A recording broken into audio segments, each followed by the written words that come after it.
Or the Hi everybody, this Q is screen. Mike, and this is gonna be a Amdapoor Keep guide slash, I don't know, I don't know what else to call it. I guess it's kind of a guide. I've already done an Oh, look AKA at guide, you. but Do one run as a I think this tank, one will go one a run as little, a little more healer. in depth into Keeps it interesting for kind of him. how I do it and how I think you can be a better player. Like, there's some details definitely. So here's the first caster, the one marked number 1 there, and he does a skill called Void Call. Yeah. If you've got a stun, you can stun that, and that's definitely something that you're going to want to do because he'll summon an ad. And you don't really want to be wasting more time than you really have to. One thing too that I try to do as a white mage, I run this on a bunch of different classes, but I think if you can make different classes. Are you And marking or is this that's guy definitely marking? something I would recommend doing if you've got the time. There's something to be said for specialization. I definitely would say it's a good idea to learn at least one class really well. But I think if you can try multiple classes and specifically roles, tank versus healer versus DPS, I think that you'll be a much better player. So for what I generally like to do on my white mage is I try to always have stone skin on the tank before he starts a pull. Reason for that is it's going to absorb 18% of his maximum health worth of damage. And so that's gonna delay the time that you need to spend healing. Give him a little more time to build up aggro. We've got a warrior tanking in here, and I know a lot of people don't care for warriors as much for tanks, but the good ones definitely stand out, and I think they can more than fit the bill, especially as they gain more gear. I think people kind of sometimes get spoiled by paladins. But like I said, warriors can definitely do the trick, and especially once they get a little better gear. So I tend to switch out into cleric stance and off of cleric stance pretty frequently. I kind of like to do what I can, to help the group out, and with the white mage, I think, a lot of people can get a little complacent when they're playing and just kind of sit back and, just be reactive and just heal people. Myself, on the other hand, I like to kind of go the extra mile, I guess. I like to try to do everything I can, like I said, to help the group out. And here's one of the things I like to do is I try to stun these Dullahans every time they're ready to do an AoE, and this time I stunned him early, and then we got him so low that he just died before he could even use his AoE. And then here I've got, once again, stone skinning the tank before he runs in for this next pull. Again, it's really nice to have that on him, especially on these.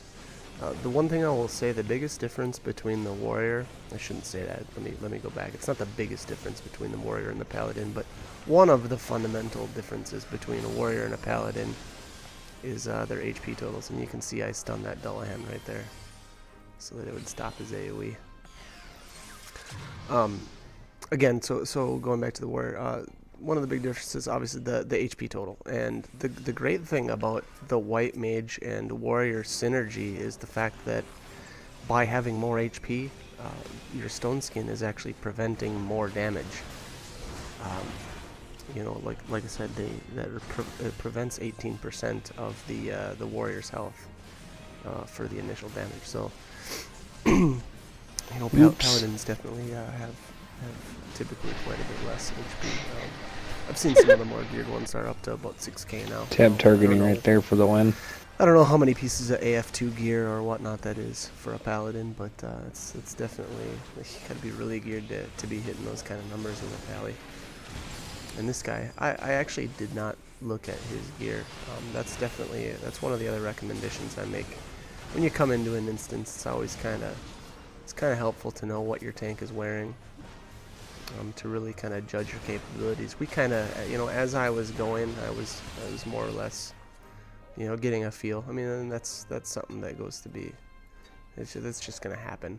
Once you've played, the more you play, you'll get a better feel for people's capabilities, and seeing them in action. You can have the best gear in the world and not be that fantastic. If you don't know how to play your class. So anyways, I'm doing just interrupting that Dullahan's AoE with Holy again. They're not always the easiest. You want me to pull this other Dullahan real quick? Time out, but I think being and I end up pulling these Dullahans. That's not something that I recommend doing. I felt really comfortable with this tank, so I actually pulled these Dullahans. It's kind of one of my pet peeves is this area. I know a lot of people are hugging that corner up there. There's this like little oval that you can see right to the north of us. And a lot of people like to try to hug that and pull the hippogriff up there, and then try to just avoid these Dullahans and go right into the 3 pull up there of the lunatics. But I don't like doing it that way. I absolutely hate it, actually. You can really get into trouble if somebody accidentally pulls a Dullahan, or just is out of position just a little bit, and it can just turn into a mess really fast. So I don't recommend doing it. And the stuff in here, as you get more geared, the stuff dies so fast. I just don't feel it's necessary. So anyways, I'm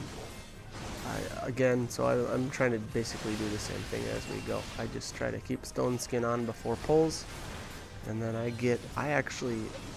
find myself in melee range of monsters more and more on my White Mage, and I actually feel that that's one of the things that you can do as a better DPS if you're a ranged class. Dragoons and monks are already up in their business already, so that's not typically something that I think a monk or a dragoon's gonna get much out of. But bards, black mages, summoners, and whatnot, I think that if they would kind of get into melee range a little more often, you can really help out your group.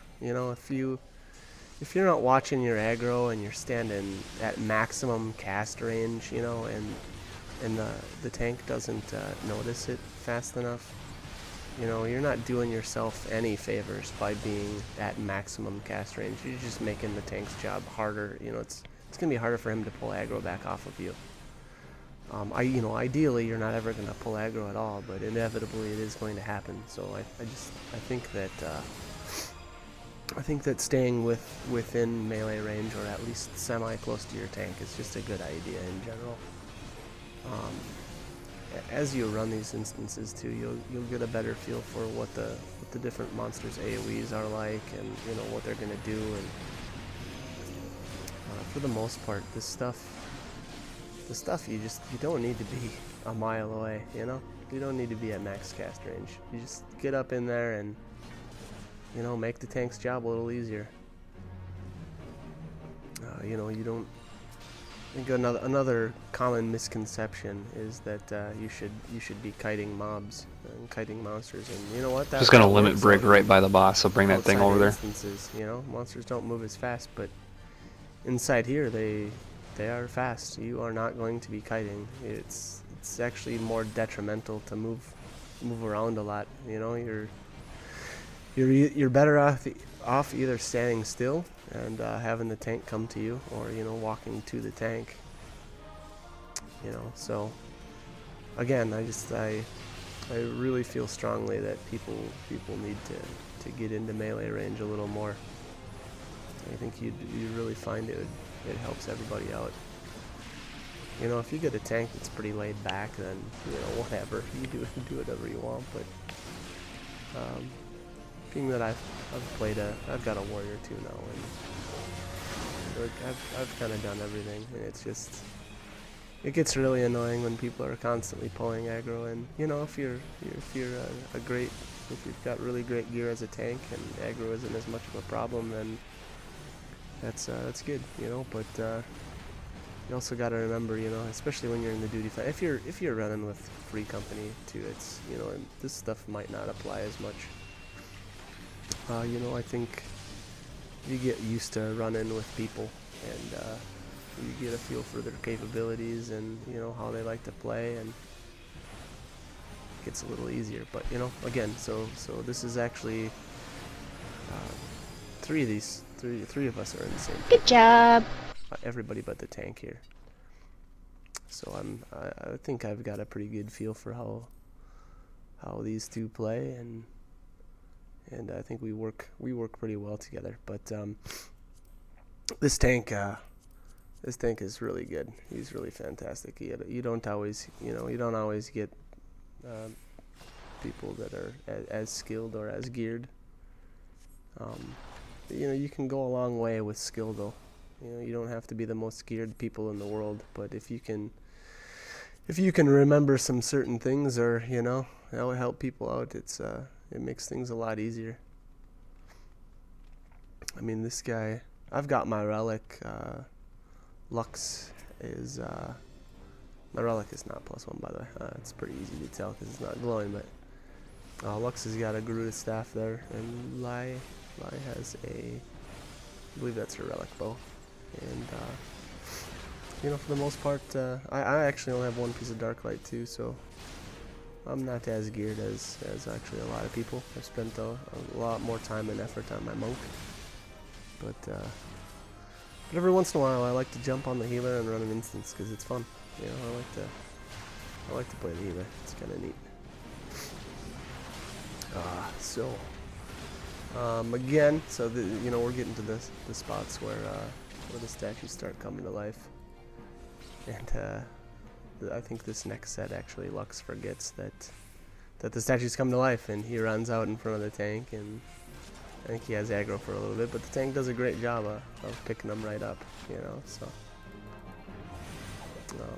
I think we do give him a little bit of a hard time though, because he pulls everything and then he runs away from the tank, and then he just kind of sits there. But that's because he was typing, so, you know, I think he was apologizing for forgetting, and, you know, that happens too. You know, especially if you haven't run this place very much. You know, you don't always know everything for your first couple runs, or it's sometimes hard to remember some stuff. So anyways, these are the Hound Lights. I believe we slept these. Yeah, we slept these for a little bit. You know, if you're, depending on the gear level of your group, it's really not necessarily necessary. I think it actually really helps when you realize, or you know, that you've got a really undergeared tank, because one of the key things to know about the Hound Lights is they do magic attacks, and you cannot block or parry magic attacks. So I think it's, like I said, it's actually really helpful for the tank, and actually really totally forgot about that. Really help the healer. Or if you're the healer, if you're a white mage anyway, you can sleep them yourself, and really avoid some incoming damage, and you know, not necessarily 100% necessary, but I think little things here and there can really help. You know, really help make a run go smoother. Just stand there. He just stands there. He's like, hi. I was I'm gonna, typing, like, take damn all it. this stuff. Again, I think I actually mentioned this on my last video too, but I've been pretty spoiled with the tanks that we've got. And then I pull aggro? Typically, if we're gonna run this, we duty finder, the three of us, and then we grab a tank, or, you know, I rarely play my warrior in here. Actually, I did one today, but, you know, it's getting pretty rare. So anyways, yeah, like I said, this warrior really knows what he's doing. It's really, I'm getting a little spoiled, but hey, you know what? I think even grouping with some of the tanks that aren't as fantastic can really help you out too, you know, to really get you prepared for situations. Because not every run is exactly the same, or goes, you know, just as smoothly as maybe the rest.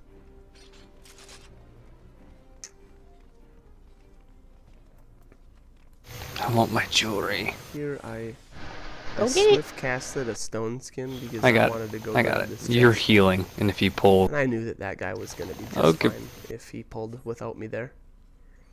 Normally, you know, I wouldn't again, this is the type of thing I wouldn't recommend doing if the tank is yes. really under geared or you're not confident that he's going to be able to take this next pull with you without you there.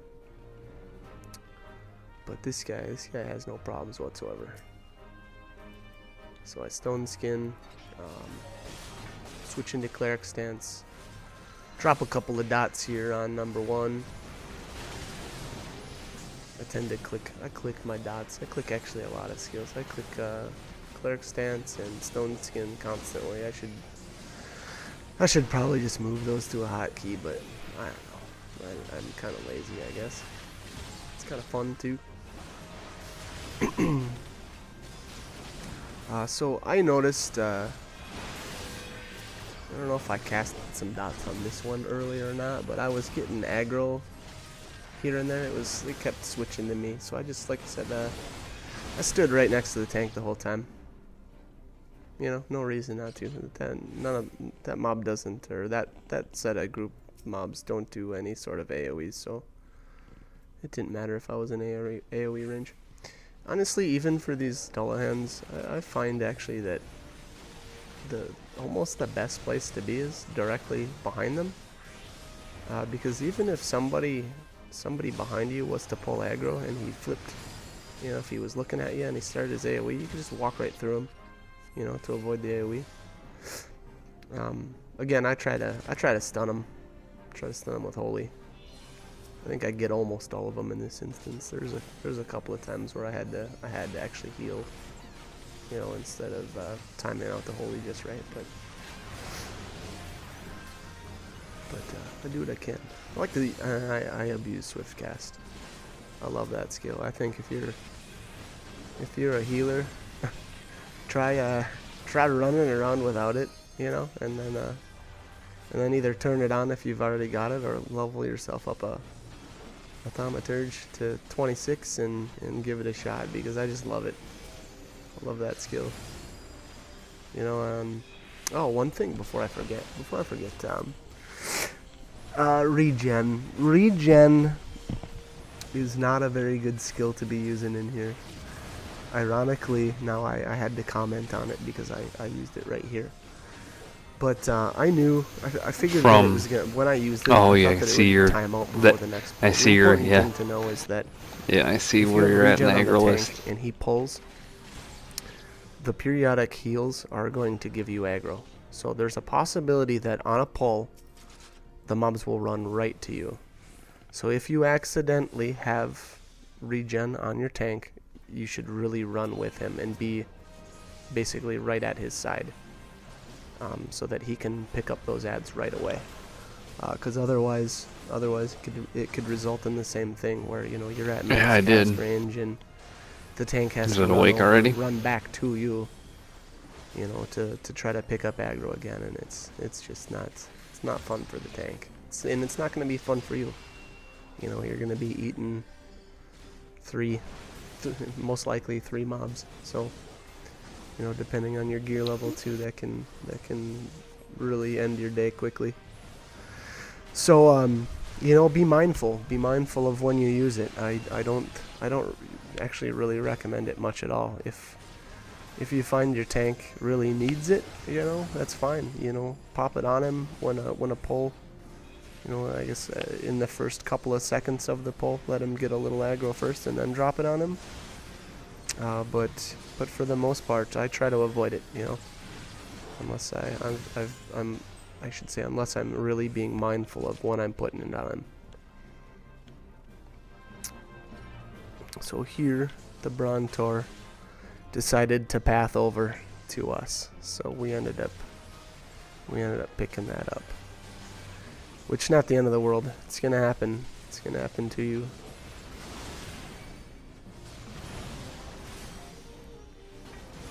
And I had to do a little more intensive healing on this pull, so I couldn't really time out a holy. That, and I didn't know if our black mage was sleeping that hound late, which it does look like it's sleeping right now. So I didn't want to wake it up on accident. So kind of just Kind of just counted on the tank to avoid the AoE.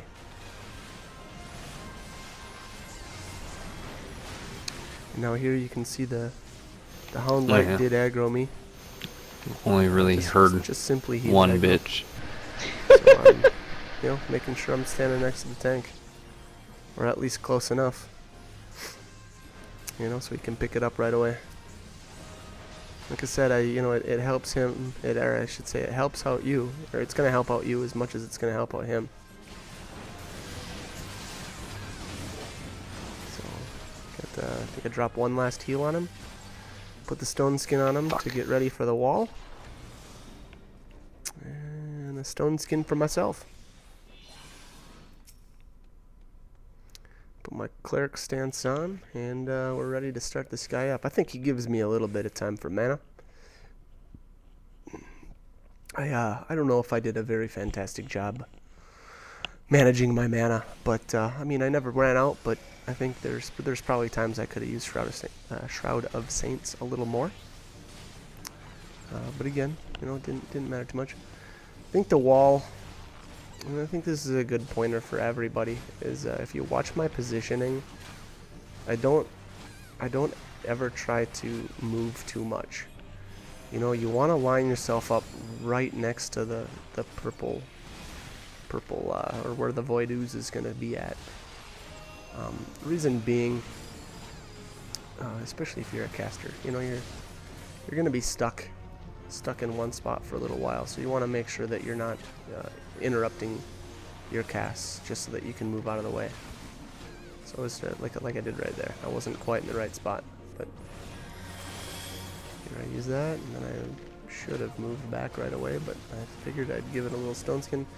And being that I was casting on somebody behind me, I tried to move, but I actually moved the wrong way. So that'll happen to you. Sometimes it's hard to remember that that'll happen, but it does, and that's part of the way I have my targeting set up. So I think it's default, and I tried turning off the, I don't know if it's called like auto-facing target or something like that, but I just didn't do it. And here we went for the kill, and I didn't expect the drop in DPS at that particular point, so I stayed. You didn't die yet. In the Void Ooze.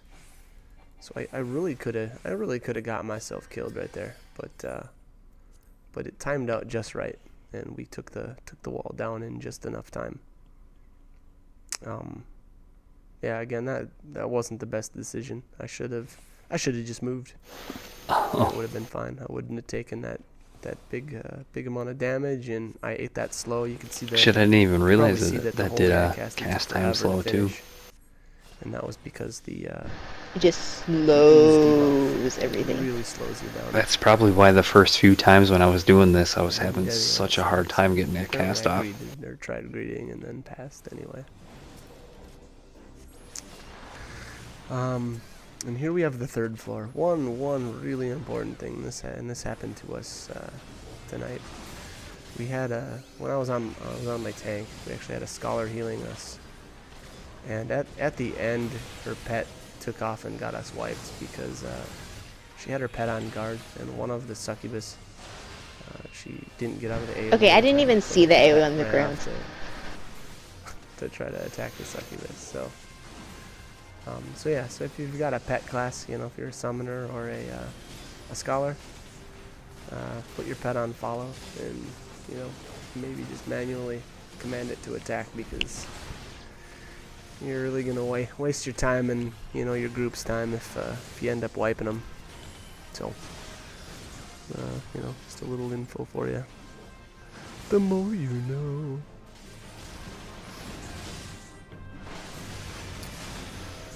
Alright, so let's clean up the sound light and get on to the next pull. There's the stone skin going back up. And here's the succubus pull. A lot of people, you know, the people that are crazy geared or Fuck, I'm gonna get this one. just wanna, you know, No, I did. Boxes. can run right up there. And I mean, honestly, this group could have done it too. We could have No, I just ran up meant the there and AoE. killed I got couple. stuck Never on did. the Oh. boxes or the bricks or whatever the hell that We was. decided to pull the succubus by herself. One important thing to know about the succubus too, she uses 2 skills. One is Void Fire and one is Void Thunder. Void Fire is the AoE that you can just move out of. But Void Thunder is a single target nuke, and it hits, depending on your class, it hits really hard. That's why I always recommend, if you are fighting a succubus, to actually be kind of close to her. Because if you notice her casting Void Thunder on you, you can just line of sight her. So if you just walk past her to her backside, it will cancel the cast altogether. So you can You bringing a doll hand over here, or? by doing that. And I pulled the Dullahan over here because I was kind of planning ahead. I wasn't actually as prepared as I should have been. I should have had a stone skin on myself, but I didn't. And the tank Just kidding. picked it up really fast. So again, probably another one of those times where I should have thought a little bit more about what I was doing. You know, I just thought, well, you know, what the hey. And again, the tank did a fantastic job, and I did end up complimenting him here in a couple more minutes. He just said, man, you know, I need to do that more often. You know, some people really, It's too bad really the play their succubus does classes well. AoEs while you're pulling her. You know, and I think unfortunately a lot of people, you know, tend to only be vocal about when things don't go right, and I just, you know, I tend to, I don't like to argue in a group, especially, you know, in pugs and stuff. It's just, it doesn't do you much good.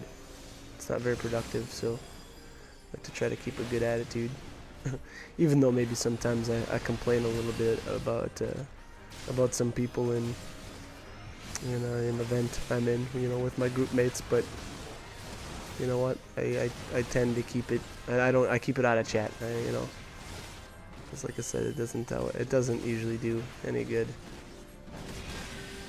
You know, there's a difference between giving constructive criticism and, you know, downright trash talking people. So,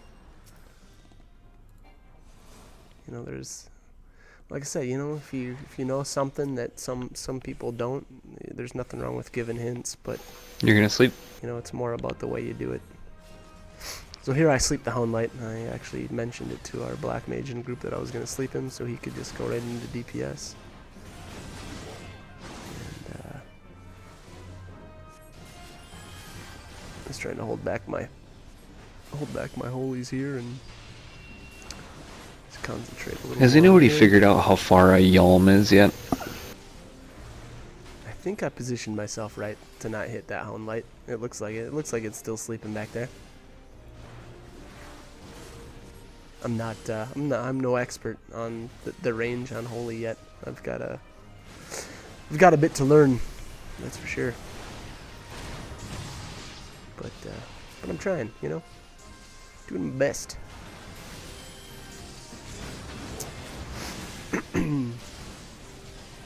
So here is, right around this area is typically, especially if you're, like I said earlier, if you're playing a summoner, you definitely want to have your pet on follow instead of guard, because wiping your party is no fun. You're probably not going to feel very great about that. And here I pulled the Dullahan with Stone Skin and stood right next to the tank.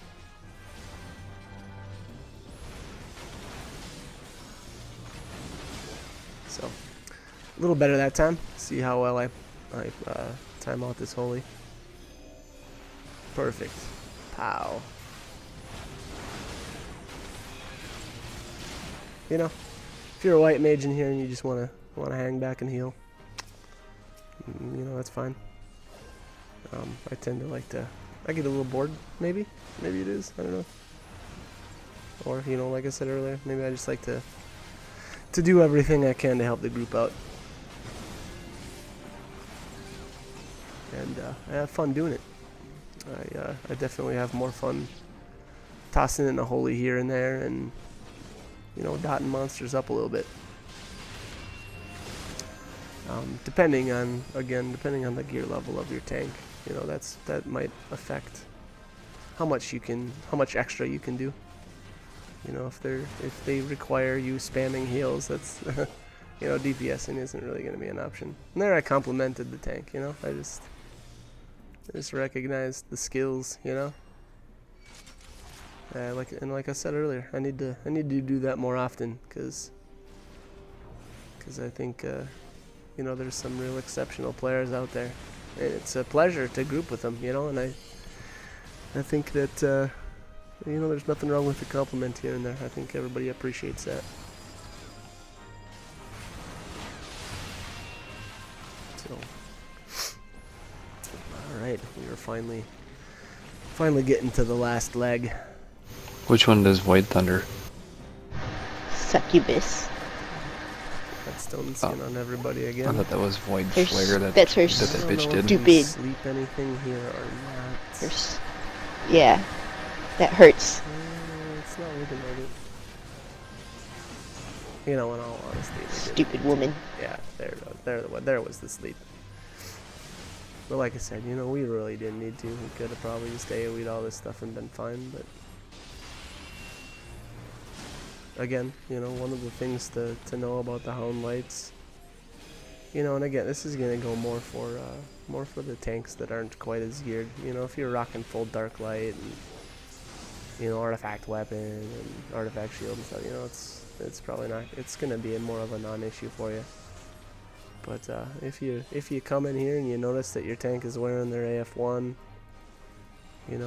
or God forbid worse, it might not be a bad idea to start sleeping some stuff, and you'll be stressing a lot less, especially if especially depending on which tank you've actually got. I feel that I do like warrior tanks. I like them. I actually like them a lot. The ones that are really good really shine. I think they got a little tougher job. That's my opinion anyway. Damn, if we would have went Fort right away, we probably could have had it. I think it's it's maybe a little easier to hold hate. Just because of the way their certain skills work. But man, they get slammed. They get hit real hard at points, And again, but Shield Oath is pretty awesome, So unfortunately, warriors don't have access to it, nor do they have a bulwark. So there is a well-timed holy. Toot my own horn. All right, this is it. And I complained a little bit. I think it was the bard there that. What were you trying to cast? My stone skin. Stone skin. But I got over it pretty quick.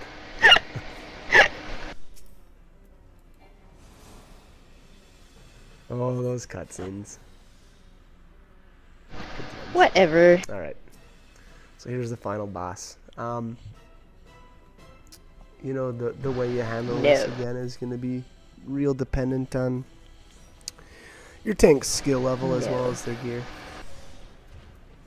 I always, as long as you drop a stone skin on them for a couple of seconds, I like to drop into cleric stance and fire off a couple of dots, maybe a nuke or two. I don't know how well of a job I did on my watching my mana consumption here, but I'm already really, I don't know. No, I shouldn't say low. No, I'm not low by any means, but I nuked away a lot right there. So I think I took it a little easier. I should have hit Shroud of Saints, but I didn't for whatever reason. I'm kind of terrible at that. Run away! I don't utilize enough of my buffs. That is one thing I need to get better at. I leveled up an Arcanist so that I could get Eye for an Eye, and then I rarely use it. So that is one thing I really need to improve on. And the great thing is that stuff is free. You know, it doesn't cost any MP. So, and again, you know, that can, maybe it's just because this tank was really well geared, but you can really make use of some of your buffs pretty well. Eye for an eye comes to mind. You know, you can drop that on a tank before a pull and really reduce the amount of damage that he takes. It's kind of nice, which I finally ironically did use right there.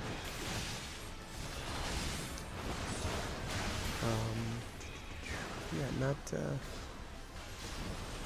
much else to say about this guy. I think, you know, I obviously I didn't try going into much about boss mechanics in this, because I think I did a pretty decent job in my last video of that. So this was more of a fine tuning or a details type of video. So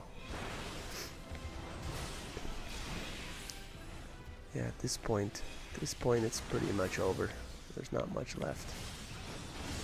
I did get, again, like I said, I really backed off on my nukes right here because, and then I say that, and then I go right back to nuking. But we were so close. I made the call, you know, the call for myself to just go ahead and start nuking and wrap this up, you know.